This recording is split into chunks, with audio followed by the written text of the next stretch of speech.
Durante casi 2000 años se ha escrito, hablado y temido el surgimiento de un personaje que todavía no se ha manifestado, pero del que muchos exégetas han estudiado las Santas Escrituras y han llegado a la conclusión de que algún día vivirá entre los hombres y alterará el rumbo de la humanidad. Este personaje es el Anticristo. El Anticristo. Un título conocido, ¿no? ¿Ya lo tenés? ¿Sabés quién es? O por lo menos lo que representa. Pero en realidad, ¿sabrás quién es?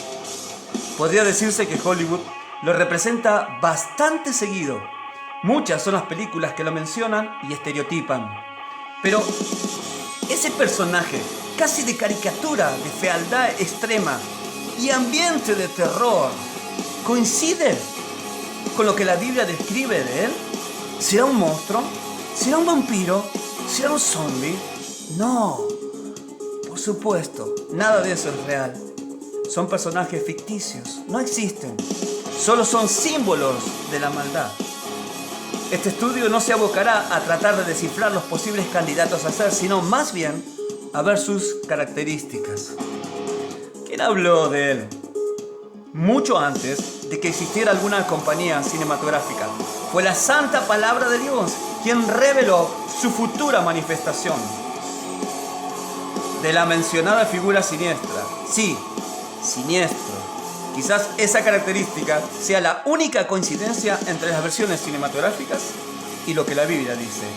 A la luz de las Escrituras, el Anticristo es un gobernante de ribetes mundiales que surgirá en los últimos tiempos de la Tierra en medio de una crisis global para supuestamente solucionar los problemas de la humanidad e implantar un nuevo orden y sistema mundial que alcance a todos los habitantes del planeta. Así podríamos resumirlo. Pero, ¿qué más dice la Biblia sobre ese hombre de perdición, como ella lo llama? Vamos al significado. Anticristo, del griego anticristos, aquel que sustituye o se opone al Cristo. Esto habla de su función.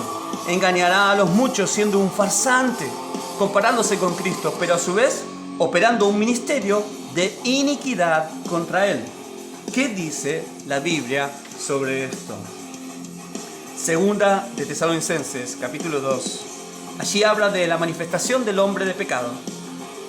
La Escritura dice lo siguiente: pero con respecto a la venida de nuestro Señor Jesucristo y nuestra reunión con Él, les rogamos, hermanos, que no se dejen mover fácilmente de su modo de pensar, ni se turben, ni por espíritu, ni por palabra, ni por carta, como si fuera nuestra, en el sentido de que el día del Señor está cerca. Nadie los engañe en ninguna manera, porque no vendrá sin que antes venga la apostasía y se manifieste el hombre de pecado, el hijo de perdición, el cual se opone y se levanta contra todo lo que se llama Dios o es objeto de culto, tanto que se sienta en el templo de Dios como Dios, haciéndose pasar por Dios. Sigue diciendo la Escritura. ¿No se acuerdan que cuando yo estaba todavía con ustedes les decía esto? Y ahora ustedes saben lo que lo detiene, a fin de que a su debido tiempo se manifieste, porque ya está en acción el misterio de la iniquidad. Solo que hay quien al presente lo detiene, hasta que él a su vez sea quitado del medio. Y entonces se manifestará aquel inicuo, a quien el Señor matará con el espíritu de su boca y destruirá con el resplandor de su venida. Inicuo, cuyo advenimiento es por obra de Satanás, con gran poder y señales y prodigios mentirosos, y con todo engaño de iniquidad para los que se pierden, por cuanto no recibieron el amor de la verdad para ser salvos. Hasta aquí la Escritura. En las historias bíblicas se reflejan tipos del anticristo, opositores y farsantes, con rasgo de maldad extrema. El primer caso a mencionar es Nimrod. Lo observamos como un tirano impío, creador de los planos de la Torre de Babel, casi el precursor de todo imperio humano. Antíoco Epífanes, uno de los reyes de Siria, que destruyó a Jerusalén, profanó el templo, sacrificando un cerdo. Después construyó una estatua de su dios, Zeus, en el mismo altar. Los faraones. Los conocemos como una especie de reyes, déspotas, queriendo exterminar a los hebreos en diferentes formas. También la historia nos cuenta sobre, por ejemplo, emperadores romanos como Nerón, un asesino de cristianos, o también el caso de Constantino, uno de los más grandes farsantes de la historia.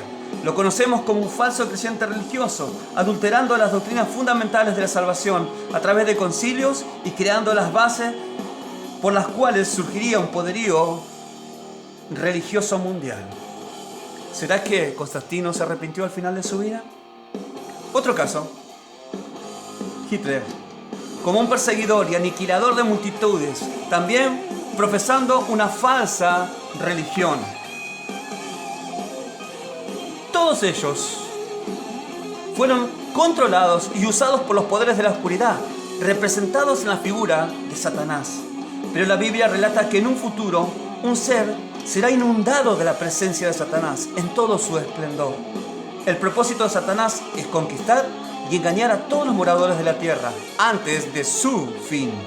La Biblia declara que su gobierno durará 7 tiempos. Los primeros 3 años y medio, o tiempos, gobernará con el sistema de aspersión. Se hará un pacto entre ambos, el surgiente anticristo y Satanás. Después del pacto, Satanás lo dirigirá, lo aconsejará. Esta clase de operación se llama en teología sistema por aspersión. Satanás lo influencia con todo su mal y lo ilumina con mentiras.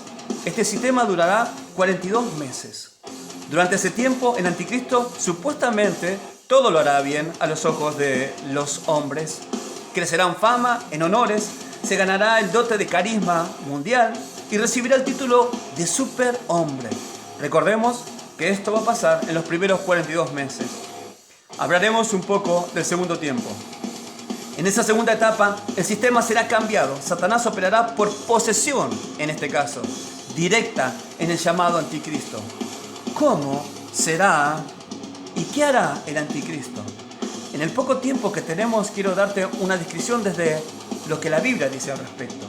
Nos dice que en el futuro, justo antes de que Jesús vuelva, un hombre, no un ángel, no una mujer, sino un hombre, se establecerá como el gobernante de un reino mundial. Este hombre tendrá una personalidad carismática, atraerá multitudes. Apocalipsis 13 dice que toda la tierra se maravilla en pos de él. Él hará grandes promesas especialmente de paz entre las naciones y prosperidad para todos. Se proclamará a sí mismo como la respuesta a todos los problemas del mundo, los problemas sociales de la pobreza, de discriminación y también los problemas políticos y de guerra. Este gobernante será un hombre tolerante, religioso y moral.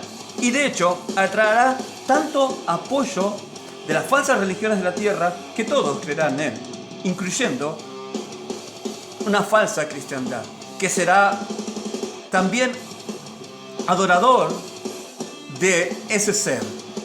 Esa falsa iglesia levantada por ese gobierno lo adorará. Por supuesto que no serán los cristianos. Él será el Dios de todas las religiones de ese tiempo. Pero al mismo tiempo, y es aquí donde realmente Él se revela como anticristo, Él se opondrá a Cristo y al verdadero cristianismo y a las Escrituras y al Evangelio. Y en un intento de destruir el testimonio de Jesucristo en la tierra, implementará una feroz persecución contra todo aquel que quiera confesar a Dios. Desde el punto de vista humano, el anticristo será todo un hombre, un gobernante asombroso, pero desde un punto de vista espiritual será lo más parecido al diablo encarnado. Vemos en la Escritura que el anticristo es un hombre, una persona real, un ser humano, un varón, aunque la Biblia dice de él que no hará caso del amor de las mujeres. Vean aquí, en la descripción, en 2 de Tesalonicenses, allí lo llama el hombre de pecado, el hijo de perdición. Eso es importante, que debemos entender que el anticristo no es un ángel, es un hombre. Su reino se identifica con un número, el 666, que la Biblia llama un número de hombre, con el cual existirá un sistema de control y dominio sobre los seres humanos, sin el cual nadie podrá comprar o vender o tramitar algo en la tierra. Sobre esto hay muchas especulaciones, pero me limito a decir lo que la Biblia dice. Eso también significa que el anticristo no será una institución. En su gobierno hay otros personajes que sí se pueden relacionar con una institución o una maquinaria o tecnología virtual o robótica en sus funciones, pero no él. Estos personajes son material para otro estudio. La Biblia muestra claramente que el anticristo será un gobernante carismático o político que tendrá un reino mundial. Las naciones se unirán y serán engañadas a una por Satanás. Pero también vemos en la Escritura que el anticristo no solo es un gobernante, sino un hombre con fuertes afiliaciones religiosas y una religión falsa y propia. Apocalipsis 17 habla de una mujer que representa la falsa religión mundial, que está montada sobre una bestia. Él vendrá siguiéndole los talones a la gran apostasía. Al final de la gran apostasía, o como resultado de ella, el hombre de pecado será revelado. La gente en grandes multitudes se apartará de la fe en Cristo y de la verdad y de Dios y del Evangelio. Entonces, Él se levantará contra todo lo que se llama Dios o es objeto de culto, como decía el texto, y Él se sentará en el templo de Dios, mostrándose a sí mismo como si fuera Dios. Todos ellos fueron controlados y usados por Satanás en el pasado. Todos los personajes que te mencionamos y te mostré. Pero en este momento, Satanás desarrollará un poder especial y será mentor sobre este individuo. El peor hombre que jamás haya existido. También se le llama a ese personaje aquel inicuo, o más literalmente, aquel sin ley. Eso no significa que no habrá ley, que habrá caos en su día, pero significa que derrocará a la ley de Dios. Eso no será de manera pasiva, eso será con la legislación, eso será muy agresivamente. Daniel dice que Él cambiará los tiempos y las estaciones. Él tratará de deshacerse de cada último vestigio del cristianismo y del conocimiento de Dios en este mundo. En Mateo 24:24, Jesús dice que Él engañará al anticristo a todos los que sea posible, aun si fuera posible a los mismos elegidos. Segunda de Tesalonicenses, capítulo 2, dice que Él vendrá con todo tipo de engaño. Él dirá, yo soy el Cristo. Él hará promesas y hará proezas. Será sigiloso, será un gran orador. También dice que Él viene con señales y prodigios mentirosos. Él vendrá con un odio feroz contra todo aquel que no lo siga y una amarga persecución cobrará vida. Allí habrá prisiones y habrá ejecuciones. La Biblia revela como los testigos, por ejemplo, son muertos en el capítulo 11 de Apocalipsis. Será un gran comunicador que convencerá a los que están en contra de Él hasta que, como dice Apocalipsis, todo el mundo se maraville de Él. Las multitudes se asombrarán. Entonces, ¿cuál es nuestro llamado ahora con respecto al anticristo? En primer lugar, debemos vigilar. Debemos ser atalayas. Estemos atentos. Estemos despiertos, discerniendo las señales de los tiempos. No tengamos miedo. Jesús no nos habló del anticristo y de su reino y de su persecución para atemorizarnos. Más bien, Él nos enseña que el anticristo solo es una antesala a la venida de Él mismo, de Jesús. El anticristo será solo un pobre imitador, un mentiroso que gobernará por muy poco tiempo, dando con eso su golpe final. Pero, repito, es la antesala al verdadero reino que no acabará de nuestro Señor Jesucristo, de nuestro Señor de señores y Rey de reyes. Jesús no solo destruirá al anticristo, como lo proclama la palabra, Él también levantará un reino, lo establecerá, su propio reino eterno, para siempre, sin mutación ni cambio, para toda la eternidad. Mi deseo más genuino es que vos y yo estemos allí, con Él, por toda la eternidad.